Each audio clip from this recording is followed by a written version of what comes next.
Ross. Here. Member Lynn. Here. City Administrator Giffen. Here. City Attorney Edge. Here.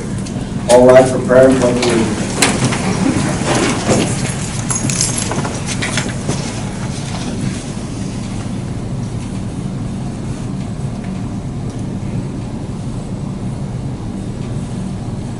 I pledge allegiance to the flag of the United States of America and to the republic for which it stands, one nation, under God, indivisible, with liberty and justice for all.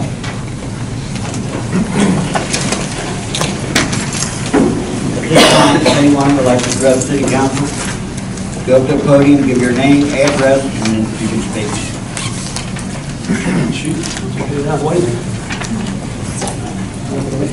My name is David A. Colt Jr. I'm here to represent... Address, please. Pardon? Address, please. I'm representing my father at 326 Avenue and the neighbors surrounding Community Cat Colony at 316 6th Avenue. Anyway, I'm here not only to represent them, but also all the citizens of Kentucky as well. I handed out several copies of some my proposed ordinances and regulations surrounding governance of the trap, neuter, and release program and community cat colonies that make it established under its auspices, as well as a letter that I sent to Senator Will Schroeder, which goes into a lot of background about the events that transpired the night of June 13th and then into June the 18th, 19th. Right? So I don't think I need to belabor those points. I did attend a meeting this morning. First of all, how much time do I have? 12 minutes? Yeah. Okay. I attended a meeting this morning out in the city of Fort Thomas, and Administrator Giffen was present. There was also City of Fort Thomas Financial Director Terry Baker, Campbell County Animal Control Officer, and the Director of the Campbell County Animal Shelter, Lisa Crummett, and Ken Sarah, who's a county administrator. One of the things that came out of that meeting was, well, let me backtrack just a second. Pete Brockmeyer, I don't know if you know Pete Brockmeyer, but he was a couple doors down from my head. While I was at that meeting, he called and said that sometime last week, one of the cats put a hole in his pool trying to get to some water. All right? So he said he called down, spoke to someone in the Dayton city office, and he said that he was told that the city of Dayton is no longer responsible for anything that these cats do. So I'm just passing along what was said to him. I don't know if that's true, but anyway, like I said, I don't think I need to belabor anything. Everything you need to know is all in that documentation that I handed out. What I would like to pass on, but I would like to get a copy of it back, is what was handed to me this morning. These are proposed modifications to Campbell County Title 9, Section 90, all right, which is a start, but does nothing to address many of the ordinances, the proposed ordinance and regulations that I have in the document that I have. Okay. Thank you. Hey Dave, why don't you summarize the actual problem just real quick for those that haven't been involved? Well, for those of you that don't know what a community cat is, it is actually defined within Campbell County Title 9, Section 90 as basically any cat that's been picked up by Campbell County Animal Control under the auspices of the trap, neuter, release program. The cats are taken and spayed and neutered and vaccinated and returned right back to where they were picked up at. Now, within that definition in Campbell County Title 9, community cats are essentially outside the law. They are not subject to any licensing requirements. They're not subject to any leash requirements. Essentially, they're not subject to any of the ordinances that govern owned animals, like one of your pet cats or pet dogs. Right?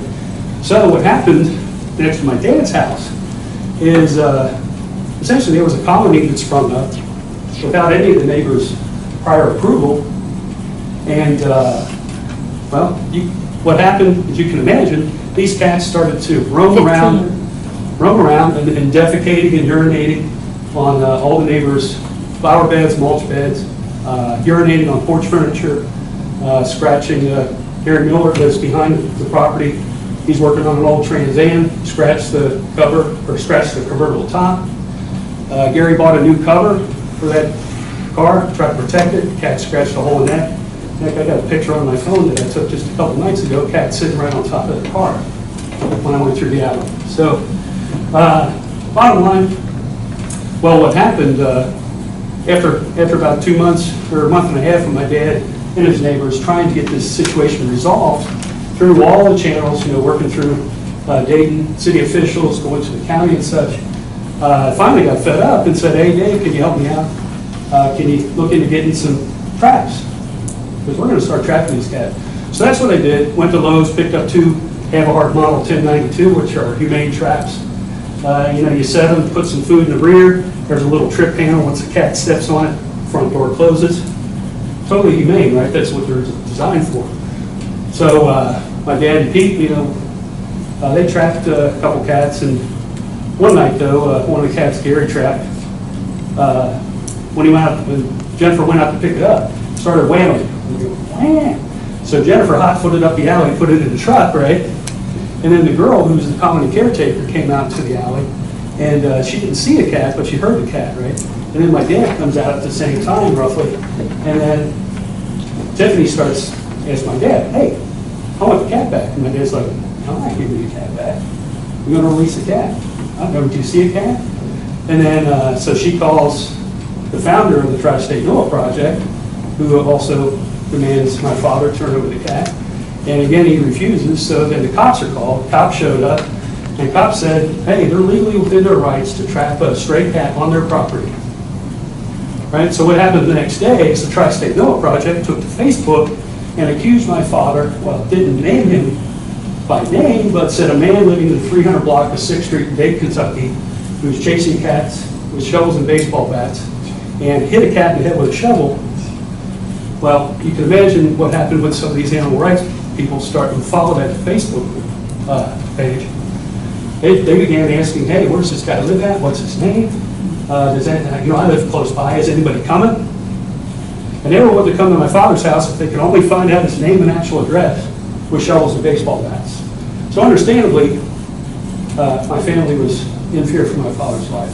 So ultimately, I want to make sure that this situation doesn't happen to anyone in the city of Dayton, anyone in the Tri-State. I'm trying to publicize this as far as I can go. Well, any questions? You're going to ask questions to council, you can't ask them to the audience. Oh, I apologize. Any questions from the council? I got one. What did come of? We're still working on it, so Yeah. they met today, we're going to meet in the mayor's meeting with the county. So the root of it is the county has a catch, spay, neuter, and release program, which is implemented for our shelter. So Terry Baker, who serves as our animal control officer, she's employed through Fort Thomas, but ultimately serves several communities through an interlocal agreement. She can go out and trap these cats, but they're just going to take them to the shelter, and the shelter is going to implement their policies, which are, if they haven't been spayed and neutered, spayed and neutered, and then we bring them back to where they picked up. So it's a kind of there's nothing we can really do to control that. The shelter's the only game in town, and we're subject to the program that they've got in place.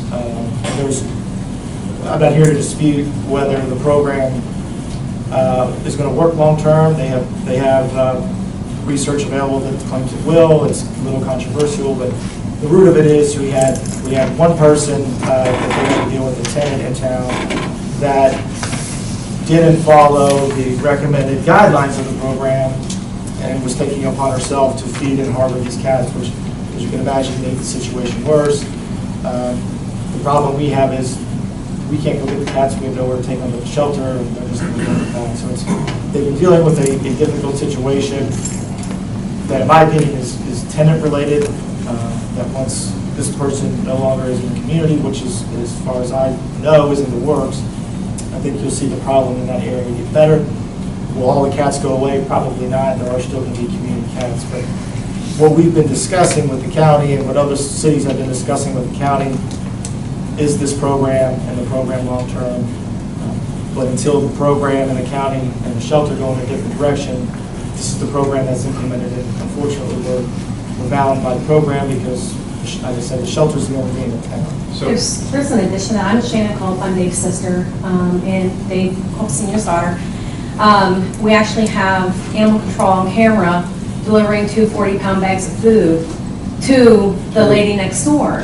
Yeah, and that did happen early on. But there are other cat colonies, and where Terry is finding these people that are willing to feed groups of cats, these colonies are I have one in Bellevue. I live in Bellevue, I grew up in Dayton, and I'm going to be fighting the same battle unless there is some ordinances around how many cats can be returned to one area. And, you know, me as a resident, I have small grandchildren. I have dogs that, you know, these cats defecate in my yard and the dogs roll around it, and I'm stuck cleaning it up, and they tear up my furniture, and I'm tired of it too. And I don't live in Dayton, but the problem is it's stemming from animal control, and there's no ordinances around this whole program.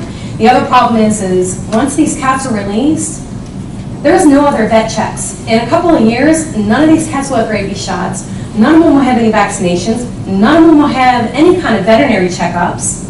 And they're going to live in your neighborhood. That was confirmed in our meeting this morning by Campbell County Animal Shelter and the county administrator. That after the initial admission into the TNR program, where they're initially vaccinated and spayed and neutered, thereafter there is no ongoing veterinary care for these cats. So obviously, there were mistakes. vaccinations. There was a mistake made early on back when this arose, and yes, the animal control board was giving food. As soon as we caught wind of that, that was to cease immediately, and that hasn't been going. But yeah, I understand where you're coming from. We can't implement any sort of policy that says only so many cats are allowed in the area. We have no control over catching cats and disposing of them in any way, shape, or form, because we don't have those resources. The only resources is the shelter, and they're the ones that have implemented this program. So But as a homeowner, where are my rights to prevent her from bringing 15 cats back to my neighborhood? You know, where are my homeowner rights, and where are my father's homeowner rights, who's lived there for over 42 years? I understand. I You can totally, also sue these guys civilly. I totally understand. So, I mean, you can exercise any kind of right, you can exercise it civilly. That's a different question than why you're at. Well, no, you can do that tomorrow. You can walk down to the circuit court or the district court, and you can file a private civil nuisance action against these people. And you can ask for injunctive and declaratory relief to have the problem mitigated right then and there. What you're asking is what ordinances or what process the city or county is going to take, and that's what Mr. Giffords explained. They're two different subjects. And I'm going to attend the Campbell County Fiscal Court meeting tomorrow as well, so we'll discuss it further. So these are county ordinances, Michael, or county ordinances? County ordinances and And policies. so when we have a person like this individual who is caring for these animals, water and food, can we not enact our ordinance that says no more than 2 animals? Because she is essentially taking those animals under her care and they are hers. We have been able to implement some code enforcement in the matter, as far as the property, as far as some things that Phil's been able to do against the property owner, and that is going to lead to this individual leaving. What I explained to Mr. Culp this morning was it's just unfortunate it's taking 6 weeks to kind of drag out. I really believe when she is no longer here, the problem may not ever fully go away, but will get better. But to answer your question, no, because community cats, they're nobody's ownership. They don't belong to anybody. So if you feed them and you give them water and shelter, they're not yours? Correct. If we've been found that they're inside, which is a little bit more difficult for us to enforce, then we can kind of creep into that. But if they're just outside and she's feeding them, we're a little bit lacking on what we can do. Now, she does have the ones that she is licensed to have. She's, per the order, she's allowed to license 2. And if they roam, we are able to hit her with an ordinance that they're not on a leash, the leashing ordinance. Which they've been roaming.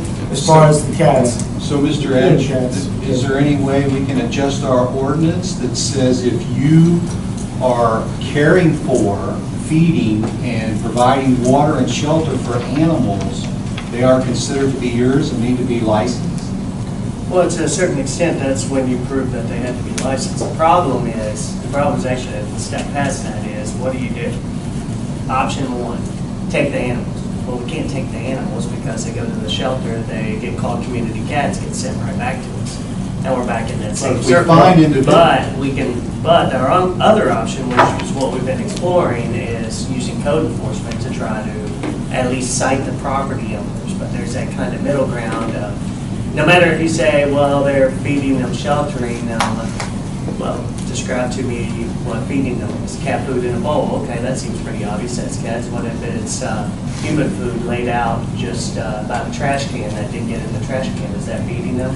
Is it watering them in buckets, sitting out collecting rainwater? I mean, there's a variety of degrees there, but that's the idea, is you try to catch these, whenever they're doing the deliberate actions, you try to catch them as, under the code enforcement, for creating a nuisance and actual harm, versus, trying to find ownership. After the meeting this morning, I sent another email, and then Mr. Gibson was addressed. All the members in attendance at that meeting were addressed in that email, and then Mr. Gibson, if you wouldn't mind forwarding that to the other members of council, because I gave some links talking about the TNR program versus euthanasia, and whether, the efficacy of the TNR program, and whether or not it's truly successful in reducing cat population. And my analysis of it is not really. I mean, unless you vigorously trap these cats, you're not going to significantly reduce the cat population. So, and obviously, an animal rights advocate is going to speak for the TNR program, right? They don't want cats euthanized, so they're going to skew statistics, they're going to skew studies in their favor, obviously. I found some what I consider unbiased studies that with mathematical models and everything, and there's one PDF, it's got calculus equations in it, okay? That basically show, the TNR program by itself, at best, has only moderate success over euthanasia. And really, you need to use the two in tandem to really substantially reduce stray and feral cat population. And from the meeting this morning, Campbell County does not want to euthanize cats at all. That was obvious to me. So, again, I don't want to take up anybody else's time. I know there's a lot of other people here who want to have a voice in front of the council. So I think we've said everything we need to say, unless there's more discussion to do. If you have any more questions you have for me, my sister. I mean, I believe you said, did you have meetings with the county about this? We've had several. And emphasize how rotten of an ordinance they do have in place? Well, yes, I mean, we've had that conversation. They're saying that this is of the 2 years they've done this program, this is the only issue like this that's come up. I don't know how accurate that is, but that's what they're saying. So Yeah. they've got the program in place, the policy and program in place, and they're not bending from it. Michael, isn't it true that the county received a grant to put this program in place? $500,000. Ladies and gentlemen, they might have got a grant, but we know who pays for grants. It's everybody in that audience out there and everybody sitting up here. Now, here's the problem. The county might have got monies, a grant to start this program, and they did A, B, and C, but they didn't think about D, E, and F. I addressed that. That's the problem. I addressed that issue in the email that I sent to Mr. Giffen this afternoon. So if he forwards that to the rest of you, you'll get some more information. I think the real issue here, whether it's, trap, spay, and neuter, the issue is returning them. And we have an ordinance that says you can only have 2 cats or 2 dogs, right? So any more than those 2 cats are considered wild animals, right? What does she do if she traps a skunk or a possum or a raccoon or something? Does she take it to the shelter and nobody adopts it, she brings it back to 6th Avenue? I mean, they release them somewhere else. No, they view it differently. They view the community cats separate from, as weird as it sounds, from wildlife. Well, wild They're cats the only thing separate from, wild cats have been proven to decimate bird colonies. Yep. Okay? They will wipe out, they'll hang around bird feeders and kill birds all over the place. Yep. Why aren't these considered wild animals? I think that's the point that you could try and make, is these are wild animals that are destroying property. And handle them, not just because they're a cat. I mean, what would they do with a dog? But the bottom line is what it comes down to, Joe, is even if we have them to trap them, take them out the animal shelter, they're going to bring them back. Right, that's the issue, that's why I bring them That's back. the problem, exactly, that is the real issue. Right. Well, why can't we take the grant and look for other solutions? They talk about this cat sanctuary, you know, this barn out in the middle of a field. You know, why can't the food be delivered there and let the cats roam a field, you know, and have water, put them next to a creek? I mean, why can't the money go to, there's gotta be another solution that is alternative from my house. There probably I is. don't want the cat. I'm Probably allergic. is, but the county is not looking into that. Like Mr. Burns said, sooner or later, that pot of money's gonna dry up. And then what do you do? Which I addressed that in my email. Well, all of us that know Dave Culp know that he would not hurt a hair on anybody's No. head. In fact, I mean, when he took them to a place, he took them to a farm where there's a creek, and he left them with food. So like, And in, Pete's like, shit, they just kicked the goddamn cat, let's get out of here. The fact that anyone would put something out there like that about Dave is just absolutely ludicrous. Oh, yeah. Well, you And, can see our These are upset. people, trust me on this, these animal rights activists, this DNR program is something that they dreamt up a couple decades ago at least, for the sole purpose of not euthanizing any cat ever. I mean, that's the way they are. Trust me on this. This is exactly what's going on. The public face of the TNR program is this benevolent, right, program, humane, and everybody's going to love the community cats when they come back because they've been spayed and neutered. They're not going to be fighting and spraying as much, but they're still going to hunt birds, and they're still going to defecate and urinate on anyone's property in the neighborhood, and they're certainly not going to defecate where they eat at. Most animals don't do that. Right? So And they will bring essentially, disease. the neighborhood surrounding the community cat colony becomes one big giant litter box, one big giant scratch post. So. And thank you, Mr. Bolton, for the comments about the file. Thank you, Dave. Thank you. Thank you all very much. Appreciate the time. Thanks, guys.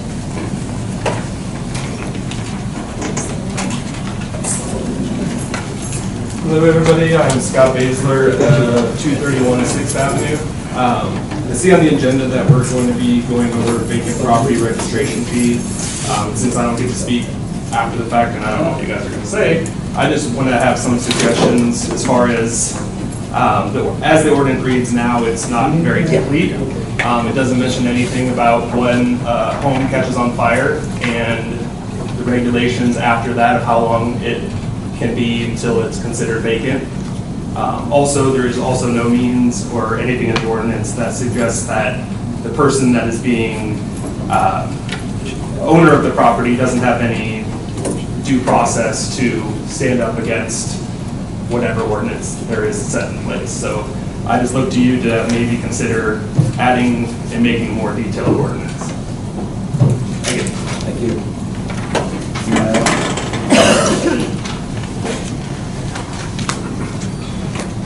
Tammy Cornett at 225 3rd. I got a few things tonight. I wanted to announce Music Fest will be August the 31st and September the 1st. We're going to make it a 2-day event this year. Starting, the gates will open at 5, music will start at 6 to midnight. So far we have 12 vendors and we have 12 bands.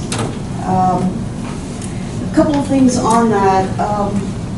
The vendors that come to these events for the Civic Club are typically your next door neighbor that sells wreaths or makes crafts for Halloween or Christmas, or they're selling Avon. And I wanted to know if we could either amend the ordinance or get some kind of approval to not have to charge these guys a vendor's license. You know, it helps me build the festival and make it bigger and better and more things to do. And you got somebody that's selling stuff and maybe will make $100, has to pay a vendor's license for 2 days. I think if it's a city-run event, that we can do something to help these guys out, to help the Civic Club out, actually. Because I can get more people in there if I don't have to charge them this vendor's license. It's really hard to say, well, we're charging you 25 and you gotta pay this. So I wanted to ask council to think about that. Also, because we're having Music Fest so late, and that's nobody's fault but my own, we are not going to hold Kite Festival this year. We're going to move it to the spring, which is really where it should be anyway. So we're looking at probably mid-April, beginning of May for that. And then last year, we got a grant for that Kite Festival for $5,000, which paid for our festival totally, and everything we made off of that was profit. So now what I have to do this year is at Music Fest, make up that difference. Make up that $5,000 difference that we're not gonna get. So I have to find ways to make more money. And one of those is for us to run concession and us to sell the products, beer, water, everything, totally. So I wanted to put it out in a public forum that I'm not asking all the restaurants to participate in this event because we have to make the money. I don't want anybody to think we don't want them to participate, we don't want them to be a part of the group, we don't want them to be involved. We do, we want them involved. But at this particular time for this event, we've got to figure out the way to make money. Now, I will have Tim Hall from Hometown Heroes helping with the cooking, but anything he makes, he's giving us a kickback on. So, because of that, I really feel bad because I really would like to have every restaurant participate, but as the chairman of the event, I gotta make money too, because I need to keep Christmas at the pace that we've got it going at, and that is that last year we bought all $10 gifts for all the kids, and we get a $3,500 budget from the city, and that doesn't even cover light up fee. So everything above and beyond that $3,500, I have to make it somehow. So I'm talking with Bob Yoder, and the Civic Club, with the help of Bob, is going to do a Taste of Dayton in mid-October. We're not going to do it at the park, we're not going to do it at the monument, we're going to do it on the sidewalk. Each location can set up a booth out in front of their restaurant and still have their staff going inside and cooking. There won't be any additional health inspection issues and things like that. And Bob's going to work with getting the couple blocks closed off for Route 8 on a Sunday afternoon for however many hours. So I am making up that difference, and I am going to go and talk to each one of the restaurants independently and let them know. But I wanted to get it out in the open, so there's no scuttlebutt on Facebook that I don't want them to participate, because I do. And then Kite Fest will be held in March. The good thing about that is the grant will be open again, so I can apply for that in November, October, November, whenever that comes up. Maybe we'll get it paid for again for next spring. So that'll be a huge plus for our event. I think that's it. Thank you. Thanks. Anyone else?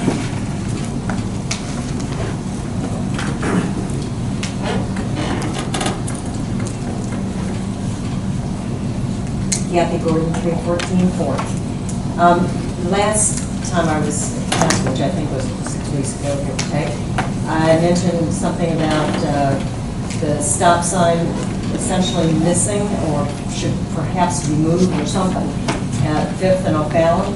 And to my knowledge, no stop sign has been repositioned or placed on the pole on O'Fallon, where if you're trying to turn from 5th onto O'Fallon, good luck seeing any oncoming traffic coming southbound. So I don't know if that was up for discussion, if it was meant to be addressed, but hasn't been. It has been addressed. Yeah, as what, we talked to the city of Bellevue, and we wanted it on that right side. Bellevue had agreed to put it up. It was brought up to my attention last week, and the mayor asked me about it today, and I had reached out to Bellevue again last week to get it up. They said they would put it up, and they just haven't yet. So their administrator was out, and I left them a couple messages last week, so I'll follow up tomorrow. It's supposed to be going in, it just hasn't gone in. So I haven't had that discussion. Yeah, I think I mentioned also that the stop sign going northbound on O'Fallon, right where 5th comes in, I almost got T-voted again. Is that the one you were referring to? The one going northbound? You got both northbound and southbound. There is a street, there is a stop sign, but because it is offset pretty much by the landscaping that they put in for Family Dollar or whatever that is, either it's not visible to a lot of people, and some of the trucks that have gone down there absolutely ignore it. And I don't know why. The one going northbound should be going in short. Okay, but southbound is offset just enough that I think it's fairly easy to not see it because it's not in a traditional location, if you want to call it that, as you're coming down that block. And I kind of would prefer not to die, so, especially We'll not. take a look at that one northbound. I'd really appreciate it. So- And I know, I'm pretty sure, Okay. northbound, I'm pretty sure that it was put that way in part because of the need for the large dump trucks and whatever to be able to make that rather ridiculous turn into Manhattan Harbor, and they would have clipped it or chopped it off anyway, but just because it was pretty narrow, but. Sorry. I was referring to the one going southbound. That's the one. Pick that one. was- I know, direction challenge. The one southbound is the one that I talked to Bellevue about. If you're talking about the one northbound that's on our side, I know which one you're referring to. Well, I think because that intersection is so odd anyway, because you have to stop twice within, what, 15 feet? That it's kind of important to get it right if humanly possible. It's the southbound one that Bellevue's going to. Yes, exactly. In fact, it's hard to even see whether it's there as you're trying to cut into traffic, so. And just a reminder that the stump issue, which is ugly. If you stick around, I'll talk to you about that one. If I could stay that late, I would. Thank you. Anyone else?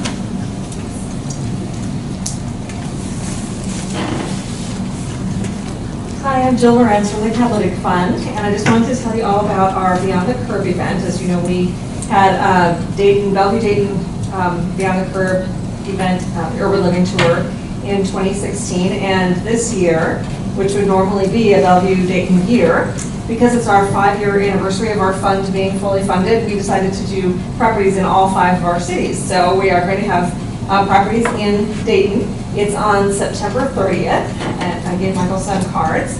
And I'm looking for properties, so I'd like to do 5 in each city. And I'd like for them ideally to be within walking distance of each other. And so I'm very anxious to get ideas from properties to include. As you know, we try to showcase with the tour the whole variety of sort of types of housing that are available in Northern Kentucky. So I'm interested in historic homes and apartments and condos and mixed use, modern houses, anything, infill. I'm interested in all kinds of things. So if you think of anything, please let me know. And my contact information is, of course, on the card. So thanks for letting me know. And I'd be happy to work with the police department on any kind of permits that we need or safety issues that might arise for that day too. Thank you. Okay. All right, thanks. Anyone else?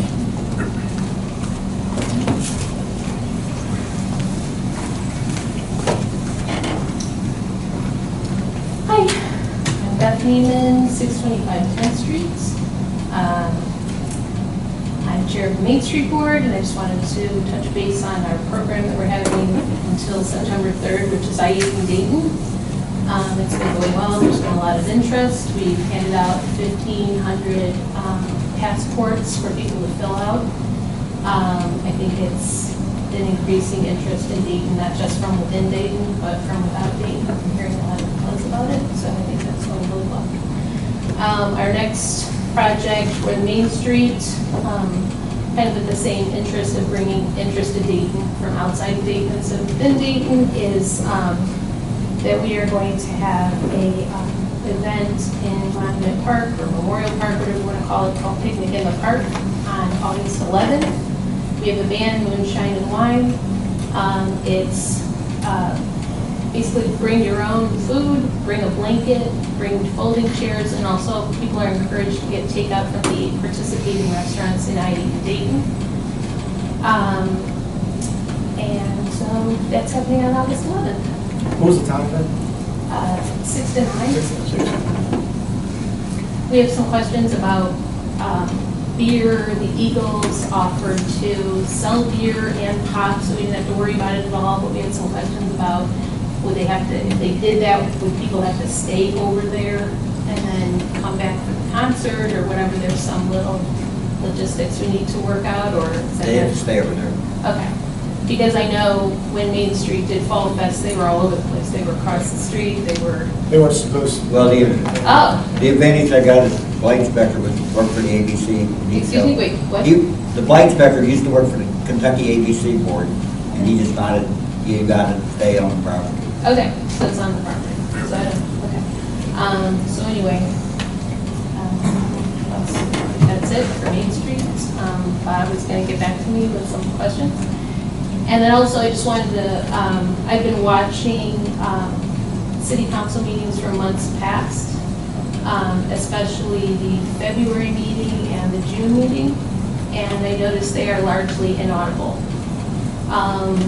I have raised the volume all the way up, I hooked the speaker to the laptop, and then I got my techie son to come look at it and say, explain to me what this is. And he said, whatever they have recording is not even picking up any audio whatsoever, so the translator is not even working, it's not even recognizing that there is sound. So I'm not sure if like you need to mic the desks up front or whatever. I know that you had somebody come in 2016 and tell you what to do, or that it was relatively low cost and easy to operate, but I know that not only me, I'm not hard of hearing or anything, but other people are. And you really miss most of the conversation, many times people at the podium, and very often council people speaking. And I think it's an ongoing problem that makes it hard for people who can't attend tonight to keep in the loop with the city. I agree, we'll look into that. Okay. All right, thank you. Anyone else?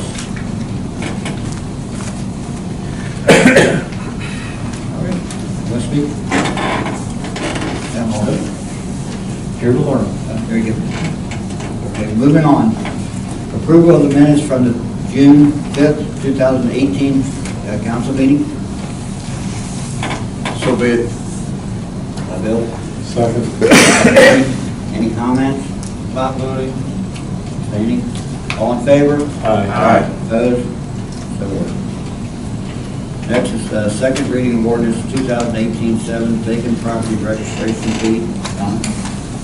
City of Dayton, Kentucky, ordinance number 2018, number 7. An ordinance amending 154.04 of the City of Dayton Code of Ordinances for the registration of vacant real property located within the city.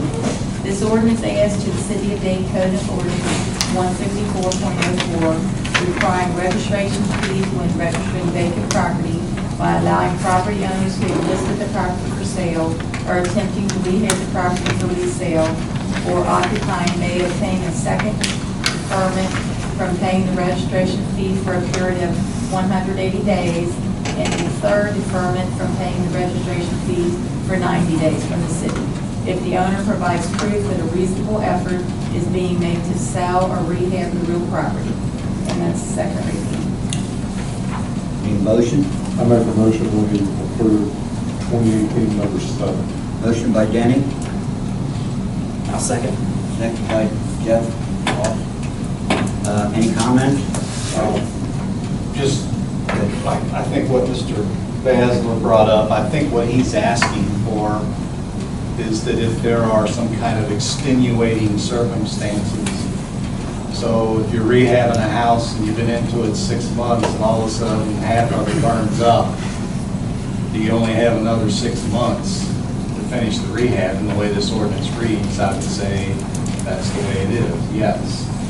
Or if you're in 3/4 of the way and something extenuating happens like that, then, you know, so if I'm not mistaken, that's what you're asking about, right, Scott? Mm-hmm. So that there's an extenuating circumstance. And I don't know why there couldn't be a clause, just a clause that says that extenuating circumstances can be brought to the attention of, and probably it would be Lyle who, for mediation in this situation, to where, you know, you could start the process over again perhaps, or whatever. I don't know, that's just my thought. I think, yeah, I agree with Jeff there. I also want to, I guess, clarify something, because he was telling me, he sent me an email telling me Phil got him and he had to pay the $500.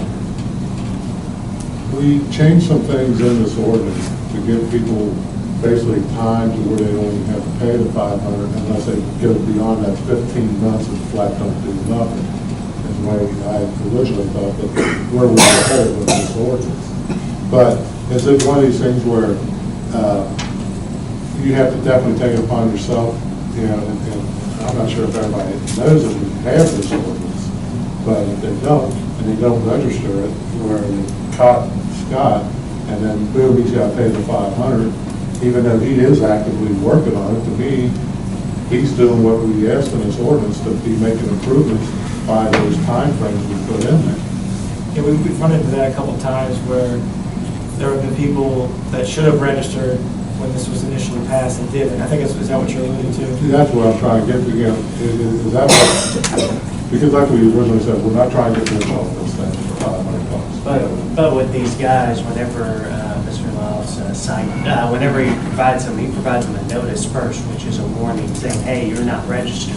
At that point, you know, they're put on additional notice that they got to come register, and they can come down, fill out the application, and then be, you know, good for that waiver period of time.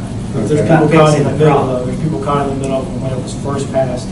So now it's this new issue, and that gives people time. Is that, I think that's what. Well, yeah. But I mean, there was always a period of time. It's just now they have more time. Well, but again, I'm saying, like, okay, I don't know when he was given a notice, but you had to make a problem. I wasn't given a notice.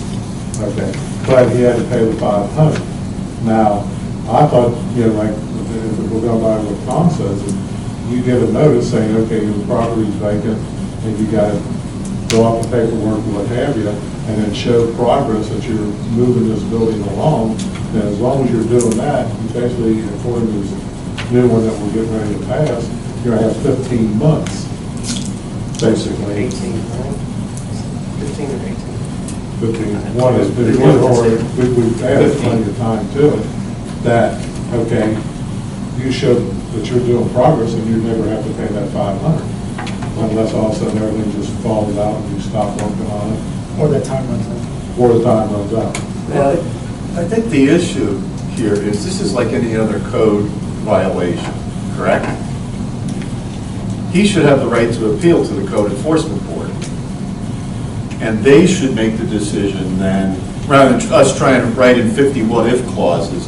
The code enforcement board is there for cases like this. Scott, I believe you were told that there was no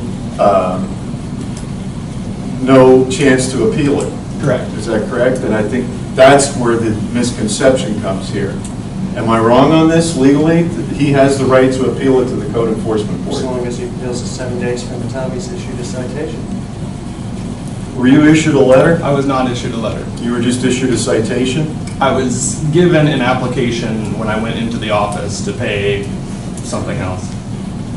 So I wasn't given any sort of appeal at this point. Why wouldn't there be? Progress has been made. I mean, you've got 25, 30 properties on here that haven't even gotten a letter yet. Are they automatically being fined $500? No, what I'm saying to you, if he was just given an application, No one's taken any action. there's no citation You gotta to have- appeal. is what I'm saying. Who does he appeal that to? The code enforcement board can't appeal an application. So I was if he given a fills date, out the though. application for because he's working on it, just like this is intended to do, then he does not have to pay that $500, correct? At least for that time frame. Well, this that is we what I put was in. talking about. There's people in limbo where when this was initially passed, didn't register or were told to register, and then now something new is being passed that has leeway. So he's owned the building since 2016. Yeah, almost 2 years. So he had owned the property. There's others in the situation that have owned the property when we initially passed the vacant registration fee. So they should have been registering at that point in the morning. And now we're passing something that's got leeway. Who falls into what and when? If they, you see what I'm saying? No, I don't. Because, like I said, I requested this list of vacant properties. We've been asking for this for years, and thank you for putting it together. But I'm looking through this list. I'm looking through this list, and there's maybe 35, 40 properties on it, and maybe only 10 of them say receive payment or they've been sent a letter. Yeah. The third column says mailing, that's the date they was mailed out.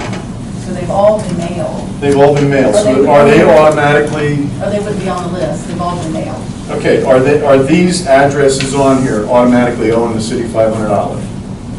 What's they paid for it? They're supposed to be paying. Yeah, it shows in the far column which ones have actually been. That would be Phil, Phil. because first it's, I'm a little bit confused on the appeals The way this process. list works is they're just sent a violation. Right. So they're not sent a citation or anything. Those are properties that I have confirmed through observation, through phone calls, through talking to people. I guess my question where I'm in limbo at is, when does the vacant property start? Does it start when I issue them a letter, or when we send them an application? Even if the property has been confirmed that it's been vacant for 5 years, 2 years, but I'm just not coming. I guess this is pretty straightforward. When a property is vacant, the ordinance applies. The moment it becomes vacant and applicable under the ordinance definition, it applies. What they're doing is they're sending a mailing and a notice saying, hey, here's an application, here's notice, this is vacant, either come, let us know that it's not vacant anymore, provide some information, or fill out the application, get the waiver, so forth, and go on. Understood. And go that way. Now, what happens next is if nothing happens, you'll probably give him a deadline in the letter. I usually give them 30 days. Yeah, you give him some kind of time frame. If nothing happens, then at that point, he's going to check, make sure the property's still vacant. If not, check to make sure it's still not registered. If those two things are both true, then he's going to issue a citation. From that point, if someone gets a citation and they say, hey, look, either because I already took care of the problem and I registered my vacant property, or B, because the property isn't truly vacant, they'll be able to appeal to the code enforcement. Because now you have a negative action taken by the city against you. Understood. I can tell you a little bit about this list. Just the first time I've seen it is here tonight, but a lot of the names look familiar to me, which means there's a Understood. I would say probably, 15 of these names. I just want to make sure that there's no hole, that there's no gaps, or we don't want to become. Well, one of the gaps is we have a landlord here in the city who owns an inordinate amount of property throughout the entire county, over 100 pieces of property. Well, when I sent him a letter, a violation notice, right away, because he has so many properties, he has a realtor, I guess, on hand, and every property that is vacant, he now has a for sale sign in the yard. So based on the ordinance, that gives him additional time to not have to really do anything. That's out of register. He still's got to fill out the form. He just Right. isn't paying any kind of fee. But he's not immune to code violations. No, that's correct. That's correct. But people that are having vacant properties and really are not doing anything, if they fill out the application and they put a for sale sign, I believe it gives them, what, an additional 6 months to sit on it and do nothing. Which is, if you all agree, that's fine, but the idea is we don't want people's money. We want them to improve the property or sell the property or live in the property. That's really the whole idea behind it. Right. Most of that list are places that have been vacant for a long time. And really, I'm reaching out with a letter, finding addresses where these people have now moved to. Some have not only just, it's not vacant, it's abandoned. So I'm trying to reach out to them to get some And feedback from these people. that was our intention, to get people either rehab or sell. Right. Okay, and if they list them with the real estate agent, there's a price on it, and if somebody gives them the price, then at least it's turned over from that person who's been ignoring it. So the intention is correct. My question is, the timing of, particularly in Mr. Baszler's case, because the property was vacant, but he wasn't notified of it by a letter or anything. I think this is actually a question for the Code Enforcement Board appeal, and that was my question. Can he appeal this to the Code Enforcement Board? Within 7 days of the citation. Was he issued a citation? That's what I'm saying. I don't- It was done informally. He was in the office. I gave him an application based on the fact that it's been vacant for 2 years. Okay. That was the only reason. Okay. Which is beyond the time, at that particular time. You've At that taken particular- no negative action. No, not at all, not at all. I never even issued him, I never even sent him a violation. It was very cordial. It was just very, here's an application. I know it's been vacant for 2 years. Here's the application. And that was basically it. There was no letter, there's never been a citation, there's never even been a threat of a citation. nothing like that at all. I'm sorry? I was given a deadline. Well, we wanted you to fill out the paperwork. I'm just throwing it out there that I was given a deadline to pay that money. In that when you give the application, you give that $500. So I don't think that's how the application reads. I think it is. Well, yeah, the question is, yeah, if in certain cases, when you fill out the application, you're owed $500 unless there's certain stipulations of that. And the question was, when does that go into effect? If someone has been sitting on vacant property, we know, for 2 years, but now there's new ordinances, they get leeway. We're just trying to figure out when that time starts. Understood. If it's 2 years and hasn't filled it out since it's been on the books, do we waive that? We're kind of confused on how to enforce. Whatever you all decide. If you get 6 months from the time they get the letter, do they get 6 months from the time or 18 months or 12 months, and then the extra 3 months, when does their time start? When you sign them or when you send the letter? I think just when like you any send the other letter, paper. their time starts, but in terms of the extra time, it specifically states here they have to be showing progress on, fixing the property. So,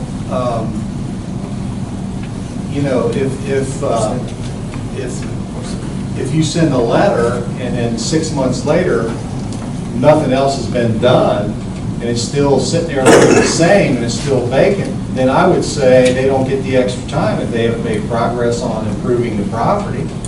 Isn't that what it says? That's very, yeah. But then there's also the for sale element. They're just putting a for sale sign but not actively trying to sell. It's a conversation we were having the other day. What does actively trying to sell mean? Just a for sale sign and that's it? If they're keeping the property in good repair and have no code violations, there was a time when you put your house up for sale, it might be on the market for 1.5 years. And if somebody comes in and cuts the grass every week and it's painted and it's looking sharp, are we going to make that person pay $500? Well, that's what I'm saying. 90% of the time, if that happens, I'm not even going to know that it's vacant. I know. I won't even be involved in that piece of property. Usually, these come about when I'm inspecting someplace and notice something else, or I receive a call or receive Or they're something. in disrepair. And, Yes. It takes a little common sense, but. I think It's pretty the straightforward. time starts when they get the letter. Oh, yeah, I think, well, as far as anything that's open now, getting to Michael's point, I think it's whenever Mr. Lyle gives them notice of it, they can either take care of it. If not, they're going to get cited, and then, they can appeal to the enforcement court and then shake itself out. That was my point, that it's not grandfathered in or anything like that, as long as you can appeal. As long as you can appeal. Yeah, as long as you have once there's a negative action, then you can appeal. Which is a Just citation. getting the application. Yeah, just like me sending you a letter in the mail for, an application or, wherever, do whatever. So Scott, did you pay the $500? No. Okay. Have you filled out the application? No. So has his time started ticking? I haven't been giving, I talked to my lawyer and he said if I haven't been giving an official notice, then there's nothing that should say that I'm failing to be subjected to any of that. I think the thing with this, the application for vacant property is the official notice. I'm sending him a violation basically because these people have not filled out the application. Understood. The application is the official notice. So the application has to be given. Well, the ordinance through an itself is official an letter. official notice, but, once he sends a notice that it's being violated and sends an application, then it's obvious that they're aware of it. Well, I know everybody in town watches city council meetings, so they're up on what the new ordinances are. I would be moved into And my they house. can't hear it anyway. I was just going to say that. Yeah, they can't hear it anyway. So really, it's just when you notice it, send them a letter. So you send them a letter with the application if you notice vacant. Correct. Okay, that's the way I see it. And then if he gets a letter and an application and the letter says, you need to fill this out. I hate to say this, but his was one of the better ones. I 80% of the time when I send those out, nothing comes back. Because they're not only, at least in his case, he is doing something to it. Most of them are vacant and they're hard to even find the owners. Basically, this is brought up to try to get the vacant property, to get them to do something. It's not like $500, so they can live there for a while. Now, I have a question, and I guess it's a KRS question, actually, on these vacant properties. And this was, again, the intention of this ordinance that we're talking Fine, as about. long as they within the ordinance. I am. Of the, 25, 30, however many are on here, these should be at the higher tax rate because they are abandoned urban property per KRS 132.012. Could be, because, maybe, because it's two different definitions you're using there.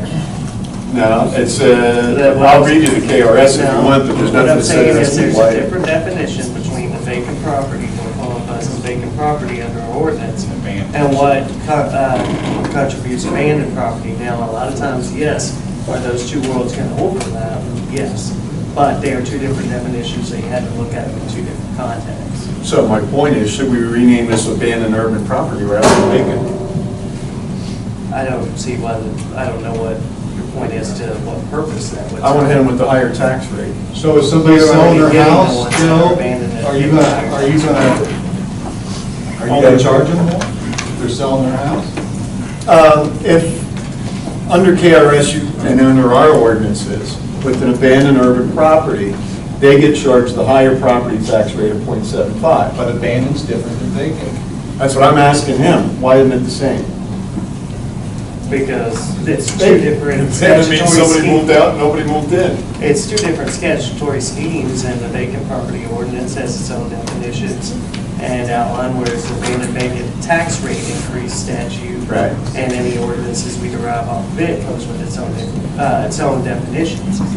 Can't just take the two statutes, throw them together as one and the same, and, you know, make them the same. They're two different. Okay. They're two I different understand your laws, point. even though they do, you know, some of the properties might fall in love. But reading through our ordinance proposed here tonight, it meets all the criteria of KRS abandoned urban Well, property. that's your opinion. That's my opinion, and that's what I'm asking yours. Oh, well, until I have an opportunity to review both in detail and apply it to multiple fact patterns of houses, I wouldn't be able to give you. Okay, if you could, I'd appreciate, because I'd really like to get these on, because we have to file it by the vacant properties at the higher tax rate. Donna, when do we have to file that, by September? It has to be to PBA by, I think it's January 14th. January 14th. Around that I time think frame. it's, yeah, it's like they, I want to say it's by January 3rd. Yeah, I knew it was.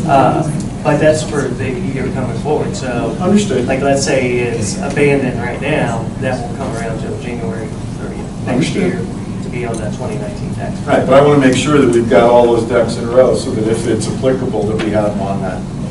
Doesn't it have to be, Tom, doesn't it have to be abandoned and blighted? Nope. I had to look at the If you look at our ordinance, did you look at our ordinance, Joe? I'm looking at KRS 132.012. Our ordinance, I think, is abandoned. Our ordinance says it and goes blighted. by KRS 132.012. But I think in the base of the ordinance, it says blighted. Nonetheless, if you could investigate that, because I think the higher tax rate is also a disincentive to leave something vacant. We have a motion on the floor, a second, and is there any more conversation on this before we vote on this? I know you're thinking. Well, I just think that by definition, abandoned is going to be blighted. By definition, it is going to be blighted. What does abandoned mean? It means left alone. It's abandoned, it's left alone. And when nobody's taking care of it, it's left alone, it's going to become blighted. If it's vacant, somebody could be coming down, cutting the grass, painting the place up, sprucing it up every week. There's a difference. That's all.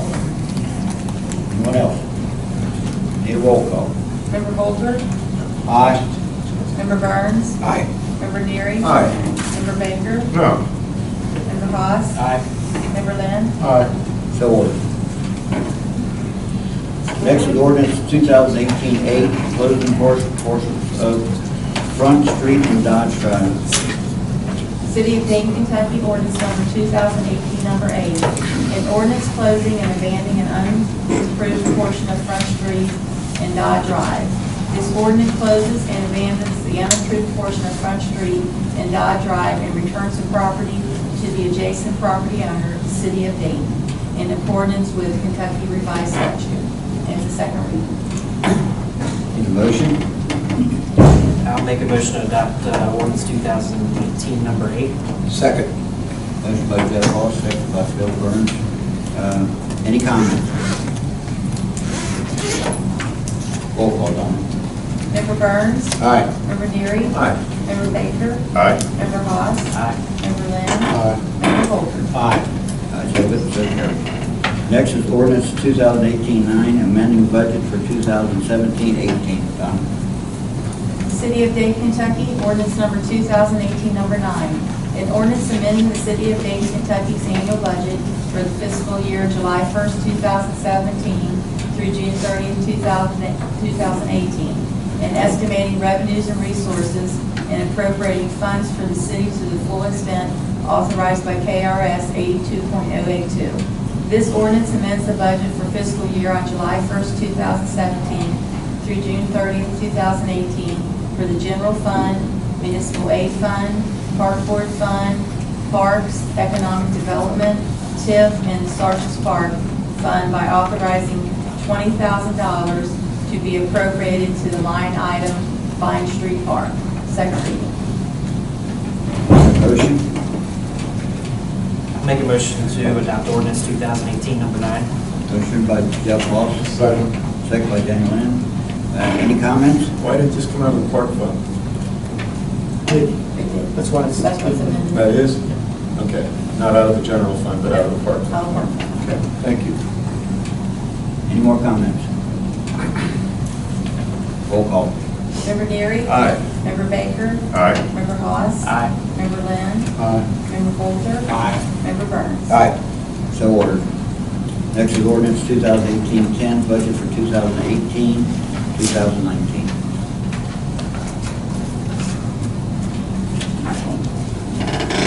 City of Dayton, Kentucky, ordinance number 2018, number 10.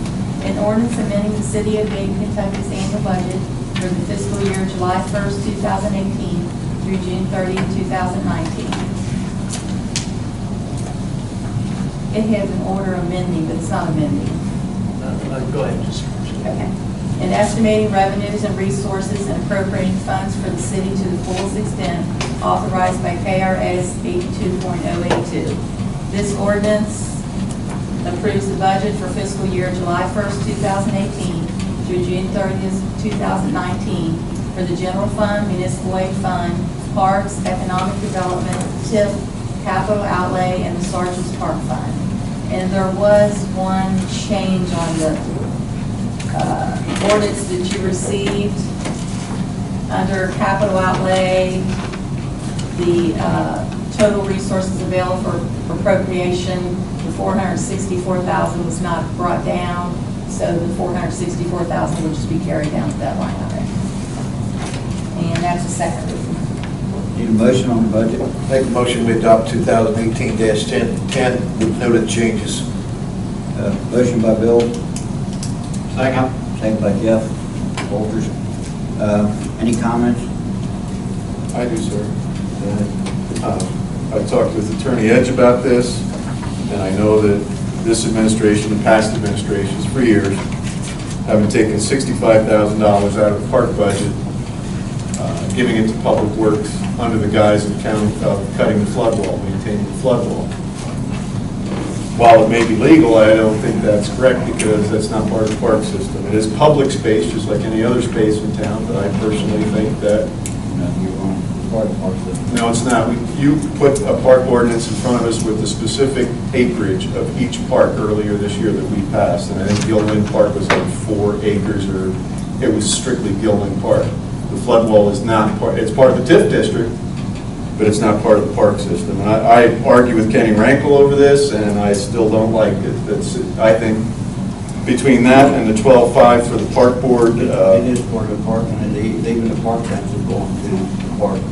Set on the floor. Not per the ordinance that this council passed. So, the ordinance says with the park tax, which is 0.5%, that it's to be used for maintaining the parks, not public spaces.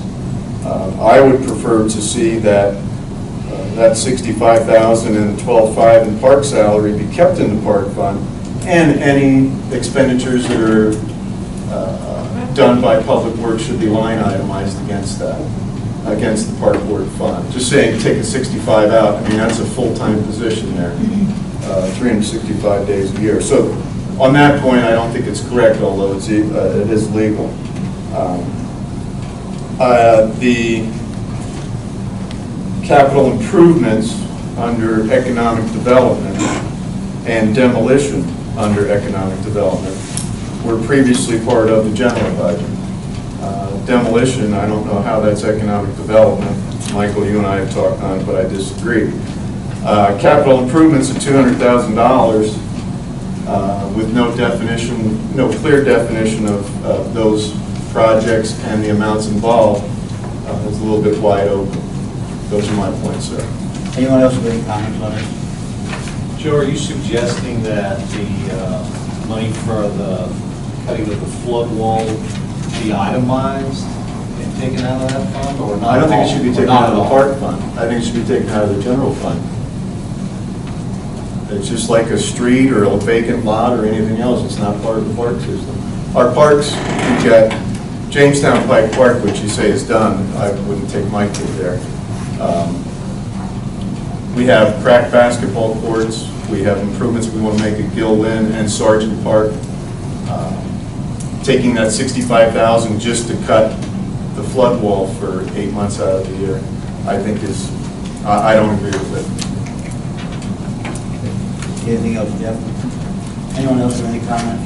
I'll clarify just real quick the economic development fund that he mentioned. So the capital improvements, $200,000, that's been in there as long as I have, but just as we always have done, anything economic development related, anytime before we expend any funds, that always comes before council to approve. So in this case, demolition or the $200,000 capital improvement line item, if there was something that I felt met that line item, I would bring it to you all first for approval. So, Okay. just for what it's worth. As long as that's a matter of record, yeah. I just didn't want to say, here's 200 grand. It's just like CCAP. Anything that we've ever taken out of economic development or put in, it's always come before you. While it may not be necessary, I'll continue to do that. Just like we approved the houses. They're usually bigger projects anyway. I have no problem bringing those to you. Anything demolition related that I think may be capital improvement that you disagree with, we can have that discussion. It's just that the economic development fund is a finite amount. Right. And we're not getting money in. I have no problem if I felt anything needed to be expended from capital improvements, demolition, and likewise CCAP, if it needed to be added to, we would come to you on that discussion. Anyone else? Got a motion on the floor in a second. Donna, roll call. Member Baker? Aye.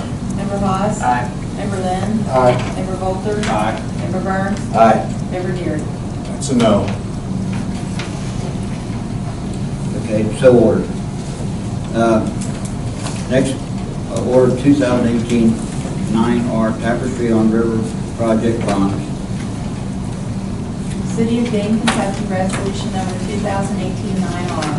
An order resolution of the City Council of the City of Dayton, Kentucky, authorizing the issuance of up to $35 million maximum aggregate principal amount taxable industrial revenue bond series 2018 in order to assist Arlington Properties Incorporated or its assigns to finance the acquisition, construction, and equipping of an industrial building facility located within the City of Dayton, Kentucky, and to improve said facility. Authorizing the issuance of an additional bond, providing for the pledge of revenues for the payment of said bond, authorizing a lease agreement between the City of Dayton, Kentucky, and Arlington Properties Incorporated, or assigns with respect to the facility, the agreement. Authorizing a trust indenture appropriate for the protection and disposition of such revenues, and further to secure the payment of said bonds. Authorizing a bond purchase agreement, authorizing a home office payment agreement, and authorizing the execution of an open-end leasehold mortgage and security agreement with a joiner by the city. Any motion? I'll make a motion to adopt 2018-9R. Moved by Jeff. Second by Kenny. Any comments? Kim, you want to say anything about this? Yeah, just to remind council that these are industrial revenue bonds issued by the city as conduit bonds the city has absolutely no responsibility for payment of those bonds, and they're clearly the responsibility of the project. And this is actually in relationship to the agreement in lieu of taxes that you approved several months ago, and also the inducement resolution for that, and the agreement we have with the City of Dayton Schools relative to that also. We did have a hearing on this project last week, and we anticipate getting final approval of the state local debt officer as soon as they basically get the paperwork put together, and then moving forward to close it in for the project in August.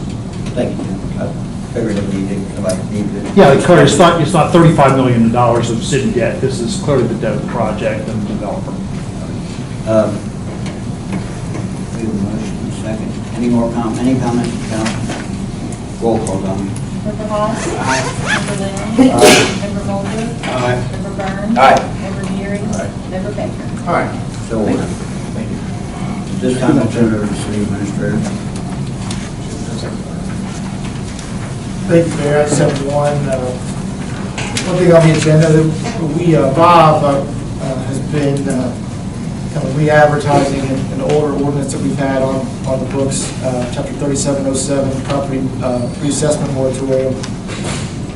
As part of kind of an effort to try to find some additional incentives for property owners or those looking to buy property. We're trying to re-promote this ordinance, and we received our first application, property assessment moratorium application. Applicants at 202 Berry Avenue. It doesn't really say in the ordinance if we should bring this to council, but we're going to bring them to council just so they're on the record.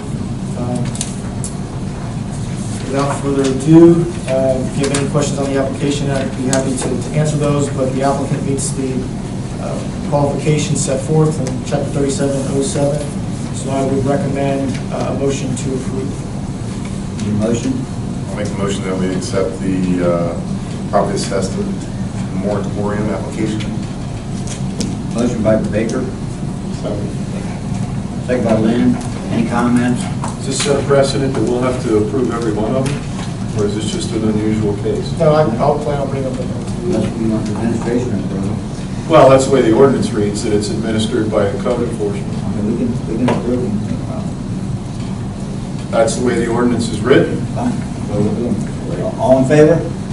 I have a question. I just want to comment. First, I want to commend the two people who are going to do this. I know when I'm sitting there listening. I think it's fantastic.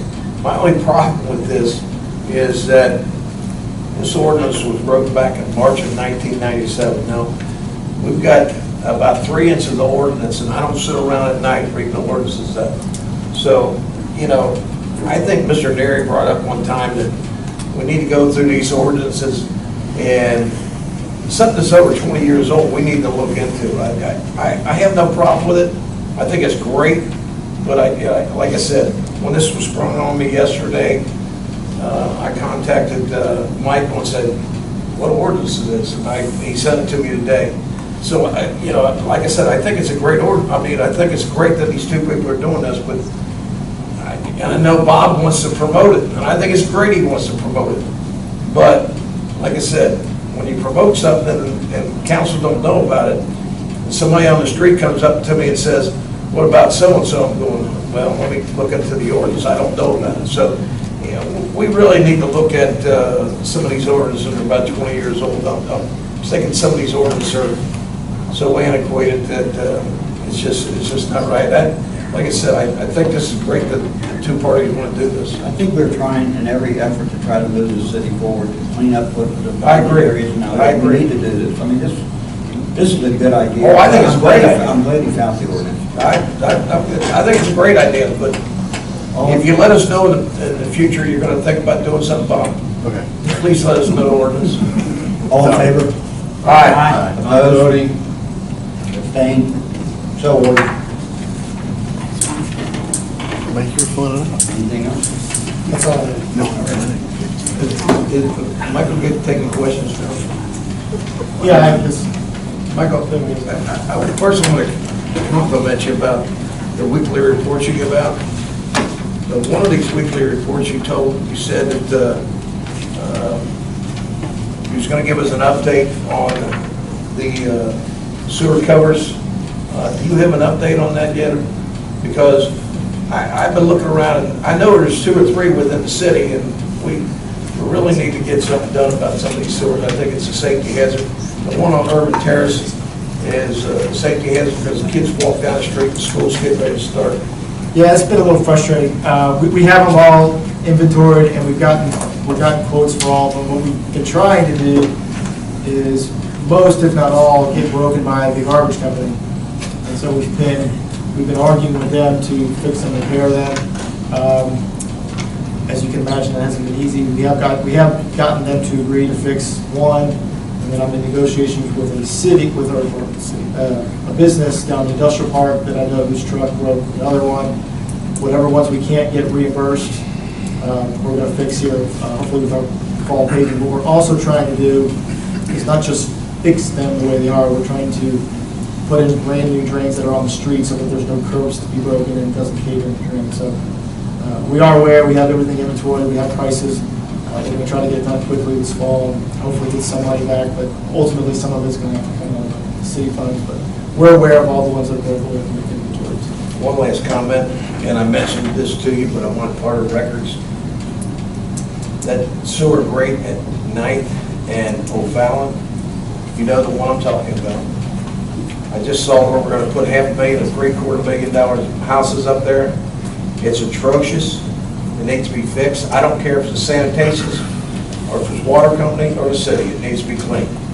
No. Thank you. On the broken sewer lid issue, I don't know if we talked about it or if I talked to Rick about it. Please don't replace them with the same design. That's a stupid design that gets broken. No, That's what you said. the ones we've fixed in the past, over the last couple of years, we do away with the curb and the drain, then goes like a foot or 8 to 12 inches outside into the road. That's the way we'll fix them. It's just like a 3-foot arc that, I mean, you could run over with a all Hyundai. it takes is a garbage truck to go up on the curb and it's broken. Understood. As long as we're not replacing it with the same thing, we have the same problem. New design, which is obviously more expensive, but this is the way we need to be fixed, so.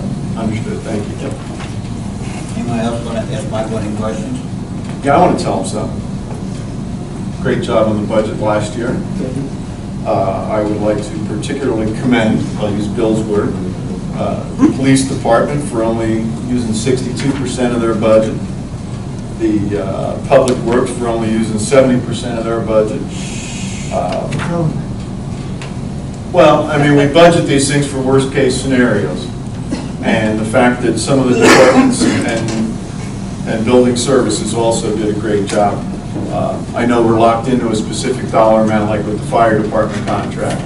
And I know that we used to overestimate income and underestimate expense, or vice versa. I also want to commend you for finally, I've been arguing this point for 12 years with the administration, finally separating out the line item budget, the daily budget, from the capital improvement budget this year. That's a huge step forward, and I thank you for finally doing that. I appreciate it. That's all I have for. Anyone else? All right. Department heads, Donna. No, sir, I don't have anything. Chief Hatfield. You got my monthly reports, and just the only thing I want to add is, I believe it was back in April, we received a donation of $2,000 from the Eagles. Donated some money, and we used that money, and I just got back to the Eagles. We've used all the money, and the things that we did was we bought new bike uniforms for the officers and bike bags. Just got the bike patrol in better shape. We got a gator from Bellevue. It's a dermo, which it's something you don't have to purchase. It's a military item, so we can donate it from department to department. Need a little bit of work, needed a radiator, so we put that in there. That helps us get back to St. Francis Cemetery.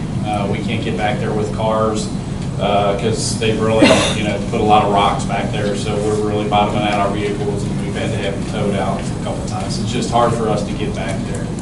So we try to get back there as much as possible, and it helps with patrolling the flood wall. And then the last thing we purchased was these are called DOK kits. They're for downed officers. Just with the days and times that we're living in now, these are emergency kits that officers can apply their own first aid to themselves. So it has the tourniquets in it, blood clotting kits, wound packing material. It will come in a first aid bag, and it will be kept. It'll be kept in the cruisers, but it will be that the officers want to carry it on them, they can carry it on. But it is, as you see, there's a lot of stuff in here. So it'll mainly be in the cruiser. So I just want to thank the Eagles for that donation, and working with them in the future. They said that they'd like to donate more money, like if we want to send officers to training, more training, or we need things for the police department. So I just want to give a kudos to the Eagles. Thank you. That it? That's it. Next, I'd like to introduce our new fire chief, Chris Atkins. Hello. You guys have gotten my report. It's only been 2 weeks worth of stuff I've got going on, so I apologize. It's a little thin, but any questions? Say welcome aboard. Oh, well, thank you. I do want to say thank you to everybody that has supported me through this, and I appreciate you all having faith and trust in me to lead the department. I'll make a promise that I'll embarrass or make the city look bad. Beyond that, I don't know what's going to happen. Our fire department's in good hands. I appreciate that. What's the status on replacing your position? Have you advertised for it? So we've advertised. We didn't get a whole lot of response. I actually extended the application process another week just to see. We don't have a lot of response. A couple of departments in the county and over in Boone and Kenton County are also hiring. So we're kind of competing for the same applications. So we'll let this week play out, and we'll look at the applications and try to get, if we get any more, we'll do a interview process probably the first week of August and get that going. So you're still working some extra shifts? I'm working shifts right now, and then coming in on my days off and working as well. Trying to cut back on overtime. But next week I'm actually going out of town next week, and the following week I'll actually be on days full time at that point. So if you guys need anything, firehouse, call, ask. Same thing with the citizens. If you ever need anything, have any issues, please don't hesitate to call. I may not know the answer, but I'll sure get you an answer. Thanks, Chief. All right, thank you all. Thank you. Next on the agenda is Bob, Main Street, or economic development. I'll get it. It's okay.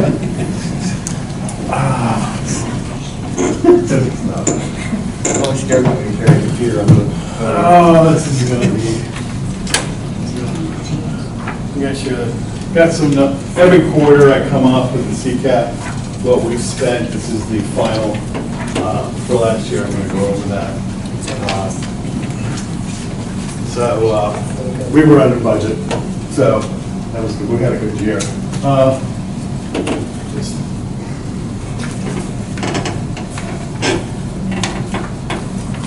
Beth has already talked about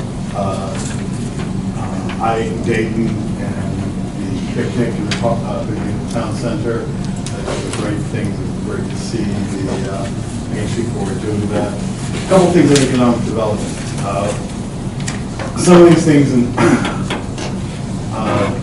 you may know the name, so I'm working with a manufacturing company in the industrial park, looking to expand. We talked to Jim and trying to see, and Michael, we're working with them to see how we can help them expand. I'm sorry. We're working with a manufacturing company in the industrial park that's looking to expand, probably increase their square footage by about 2/3 and add 6 to 8 new employees. So that's really good. They already own the land they want to expand to, so that's well. That does come to a point so that I'm looking to the future. We don't have much land to expand to. We need probably at least, at minimum, a half-acre lot. There's a couple half-acre lots there. They get you about a 5,000 square foot building. If you want 10,000 square foot or more, you can multiply it. You want 30,000 square foot, you're getting a larger place there. So some things I think we need to look at is, when are we getting ready to look at expanding in the industrial park? We're pretty full. We still have about 1,000 square feet available. There's one building for sale, and it's occupied. Somebody's in there. So last week I took the I-8 Dayton cards and used that as an excuse to stop in and see the businesses. I always want to make sure that they see me, at least quarterly, talking about something. I don't want to be the guy who comes in there when I'm telling them something's wrong. But it gives me a chance, and the I-8 Dayton cards had a great advantage in that they had the websites and the phone numbers and the addresses, and so they could all put them on the billboards, and so when they want to order out, so that was, they all really thought, oh, we've always looked for something like this. So I don't think Doug, when he designed that, thought that was a use for it, but having that information on there is very helpful to them. Really, everybody's doing gangbusters. I mean, for the most part, everybody's really happy. The economy's going well. I had one person ask me to have Phil check out a car that had been sitting there for 3 or 4 days. So that's a good chance to do that. Some things on Main Street, on 6th Avenue. If you drove down today, you'll notice that the front of 620 6th Avenue has been blown out. Chris Mueller's working on that. Phil and I went up and walked through the project with them. They're going to be putting 2 market rate apartments in there. They're going to be very nice in the upper stories. And the bottom story is going to be, we call it white box, basically left empty with just white walls. And he's looking for somebody to go in there. He's got some interest from some people for some fitness type businesses in there, but he's working on that. Smitty's has been purchased by an existing Dayton business that will be moving there and expanding their current operations. I found out last Friday that it had been purchased, so I found that out. The person who bought it is on vacation, so that's kind of why I'm not saying who it is, other than getting back from vacation. Tonight, the Dayton Board of Architecture Review approved 2 designs, one for 206th Avenue and one for 301 6th Avenue. So those 206th Avenue is probably going to be a residential apartment. We've made it look nice. I will still work with them. Every time I talk to Nick Allen, the owner, I'm like, you sure you don't want to go retail? So work on that. So, and 301 6th Avenue, we have a current business that's looking to expand and put a new business in there, so it's going on there. Got several businesses working on closing and setting some stuff up for rental, so I expect we'll get back in ribbon cutting mode again soon here. And now I want to talk about the CCAT final, the annual report.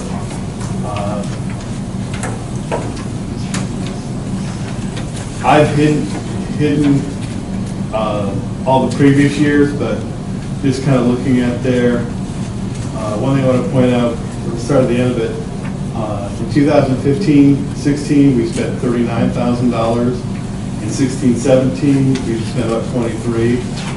This year, we spent about $40,000. So the total we spent so far in CCAP is $105,000 and some change. Got some charts going on here for the active programs. I want to show you rental abatement started out its first year at about $4,800, grew to its second year to about $11,000, and now is over $26,000 a year. Those are 3-year contracts. So some of the ones that started early are going to stagger off this year. But I mean, dollar-wise so far, it has been my most popular program.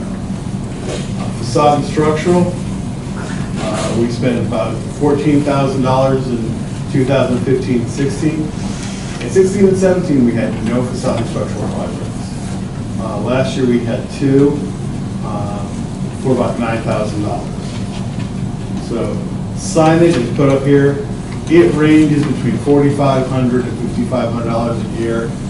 Essentially, when a new business come in, there's a sign, you can come back and say there's 3 to 4 of those a year. So that's kind of where it comes out there. So I wanted to talk about, I'm talking to people and what I think, this is an estimate, where they are. We have possibly, the way I look at, up to 5 facade and structural improvement projects happening this fiscal year. We're looking for CCAP funding. So that I've estimated at $15,000, about $75,000. Rental abatement, I'm planning for probably 3 new businesses to come in for rental abatement. This year, for current rental abatement contracts, that's about $37,000 for that. And then towards the middle of the fiscal year, some of the early people who signed up for the 3-year contract will be falling off. So that's one thing we've done is we've changed it from a 50-50-100 program to a 50-50-25. So I would expect the rental abatement, as long as we keep it up, to level out. We've had a pretty steep curve. It's taking up probably about a good third of the budget. So signage, pretty simple, $1,500 max if you get a sign. I know 2 existing businesses want to apply for that, and I'm estimating 3 businesses will apply for this year. So that takes me down to $126,000, which is pretty close to budget. So, and maybe more than we've spent in the past 3 years. But I think we can look at up and down 6th Avenue and say what's happening there. And we did expand the eligible footprint last year to those corner commercial buildings in the historic district. I think you're already seeing construction. I think within the next few months, as the construction season moves forward, you're going to see a bunch more construction projects on this. So I'm feeling really good. So I think we're going to have a lot of really good stuff. I think it was in Michael's report. The designs for the streetscape and Dayton Avenue are down at KYTC for approval. I hope they approve them as fast as possible, but honestly, looking at the calendar right now, even if they were approved today, you get right away and that going, I don't think we can get somebody to finish it up in this construction season now that we're sitting in July. So I'm looking forward to, I really want everything wrapped up late fall so we can go in first year bids and get out there early for the bids next year. I've been involved in other construction projects, and everybody's, as we know, everybody in construction is really busy right now, so it's important that we get out there early. So, any questions? I've eaten at 6 out of the 8 restaurants in Dayton now. We're tied. So we're tied, all right. Is anybody finished? Yeah. No, Joe is making him nervous. With the t-shirt design, it's so. Yeah, I've gone up to an extra large. Yeah. That's been fun, and all the restaurant owners that I've talked to they're starting to roll in more now. Good. Have you? Good. So we should talk, we're running out, we're getting low on the cards. That's a good problem to have. I'll talk to Sarah tomorrow, see if we can get what the cost of 500,000 more. There's changes to make. Yeah. Okay. We've been waiting for that. All right, so we're probably near that point. Yeah. Okay, but yeah, and so I think it's going well. I've recorded all mine with photos, so, and I have the stamps, so if I have to, I can stamp mine up, but I will have them all recorded with photos as proof, so. Well, thank you. There's nothing else? Great job. Next is the code enforcement. Wow. Did you get my email? Oh, Mayor, Council. Let me check, because I think that was before. You received my reports for June. There were 70 total letters issued. 47 were issued for violations. 19 were citations, and 4 were grass cutting invoices. Of those 20 grass cutting, 11 were for violations, 5 were citations, and the 4 invoices for grass cutting for those people that are either vacant and or abandoned. And there were 35 cases closed for the month of June. For the semi-annual report, there were 271 letters issued for violations, 80 letters issued for citations, and 7 letters issued for grass invoices. In the January to June, there were 195 cases closed. In June, I issued 9 parking tags and towed 3 vehicles, and those are usually for expired plates. For January to June, I issued 41 tags and towed 18 vehicles for those 6 months, based on complaints and just happened to drive by doing something else, noticing that a vehicle may have expired tags, and it's usually 4 months or more before I'll tow a vehicle. I'll give them the benefit of the doubt by issuing a tag. If it's usually more than 4 months, there's also an order to cancel the plates, so then we go ahead and tow the vehicle. That's all I have. Any questions? Keep up the good work. Thank you. Sean, any correspondence? Anyone have any correspondence? Anyone have any petitions? I have one, sir. Petition by some residents in the area of 9th and Vine to, much as we did on Maple Street there above 9th Street, to put a no outlet sign there right after 9th Street. Going up Vine, you end up going into the stadium, and a lot of kids play in that area, and it is a no outlet, and a lot of people don't realize that. So if you can put up a no outlet sign, that'd be great. Thank you, sir. Anyone else? Any unfinished business? Michael, I appreciate the information on the Phase 1 study. And I understand we approved that, last month. So is there a timeline that KZF will complete the Phase 1 study? Is there an estimated? Off the top of my head, they were shooting for, I think, the early part of September. I've got it in my notes at the office. Okay. September. So what I would like to propose, the council, is that when they come back with this study, and they're going to give us all the particulars, I really would like that to be a public hearing, to where the citizens could be here and hear all the information and then give their input into the process, into the situation. And here's the thing, I think it really behooves us as city government to convince our community population that this is the right thing to do. This is a big decision. I mean, huge decision, probably the biggest decision in the next decade. So, we need to be able to show the positives of not only having additional office space, but what else this may bring in terms of the quality of life to the city. And so I want to make sure that when they come back with this study, that we advertise when it's going to be, we give people plenty of notice, and maybe we go over to the cafeteria at the high school, because we need to get a lot of people there and get their. We talked about doing it at not the council meeting, but either a special council meeting, and that's the only thing on the topic, or just a special meeting. So yes, we'll absolutely do that. Okay, great. We won't shove it into the September council. I appreciate that. Yeah, and I want to make sure we get out notice. Yep. So we get. Yeah, as of right now, we were shooting for some time, I think they said mid-September. Yeah, I'm a little bit leery of rushing forward with everything, because, this is such an important decision, and it's a big expenditure. And, and maybe some people have some ideas for other options, but I just want to hear everything. Anyone else have any petitions? Anyone have any unfinished business?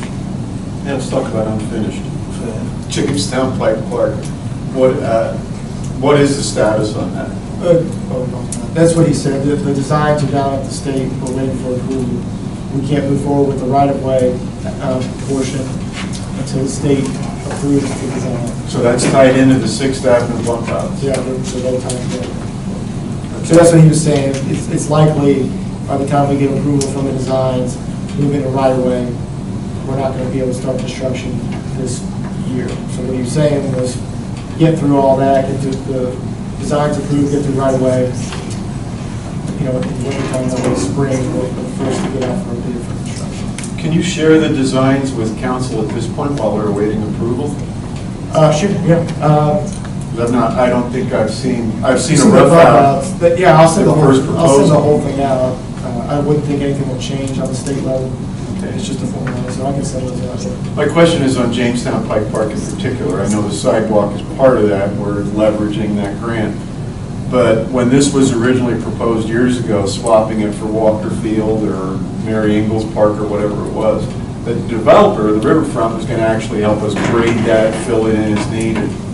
Is that still on the table and still part of the plan? Because you can't walk up there, even if you put a sidewalk in, you still get the humps and the holes and everything else. We want to make it a usable The place. answer to your question is yes. I don't, based on the designs that I've seen, I don't think much grading will be necessary.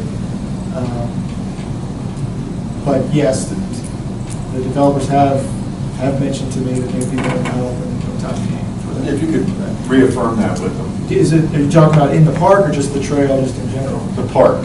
Yeah. We need to make it a usable park. Yeah, we're going to put the parking lot in this fall. Okay. It'll be on the paving list that I send you all next week or so. You can go ahead and do that, knowing what the design, I know what the design of the sidewalk will be. So that's what I talked with the Department of Local Government about is ensuring that they know that our hands are tied. We're trying to get a park open there as quickly as we can. So we were able to do that this fall, at least to get that moving. So it's one less thing we have to wait on in the springtime. Well, the design that they have for the, the design that you have submitted for both of the sidewalk projects, does that include the design for the park itself on Jamestown Pike? No, it just shows the sidewalk portion. Okay, so there has been no design concept for the park itself? No, we do have a site plan on file that we submitted with the park conversion and included a sidewalk.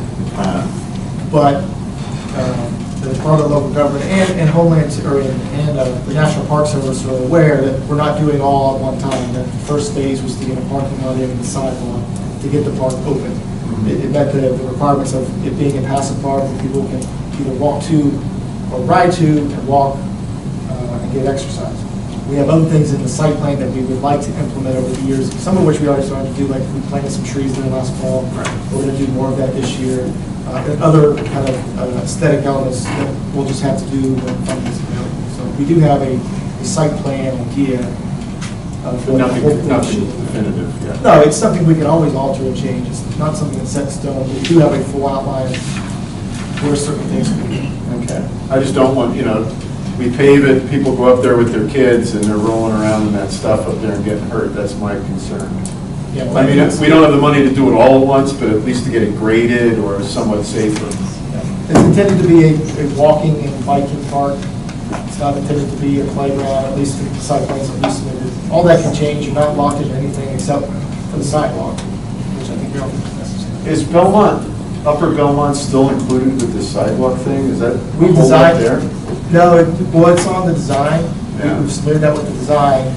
The question will be, I have kind of earmarked that to pool that if we don't have the funding. Meaning, if we put the full funding towards the sidewalks on the avenue and on Dayton Pike, and then if there's money left over, we have to reapply, we go up to Belmont Lane for kind of phase three.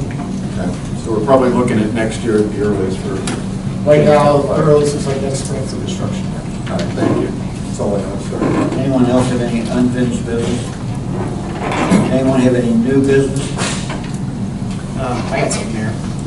It's really more of a, I'd say, personal matter than a city matter. I want to thank our representative, Dennis Keene, and also our state senator, Will Schroeder. My mother passed away back in April, and our family received proclamations from both the House of Representatives and the state Senate. So our family very much appreciated the recognition she received in both those legislative bodies. So I just publicly state that. It's very nice, sir. I got one from my wife. Anyone else have any new business? I got two things I'd like to bring up. The Vine Street Park. Two things if we could do to enhance that park. Get a garbage can down there. Currently there's nowhere for anybody to throw empty water bottles or or garbage that they may have.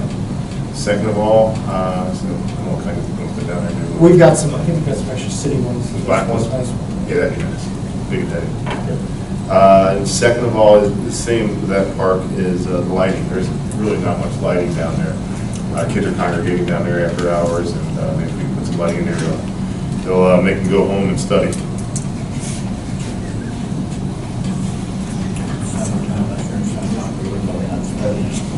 Yeah, I did my time, so won't be talking bad about my people. Do you have anything else? No, sir. Anyone else have any new business? Okay, we need no executive session. I need a motion to adjourn. Make a motion to adjourn. All in favor? We're adjourned.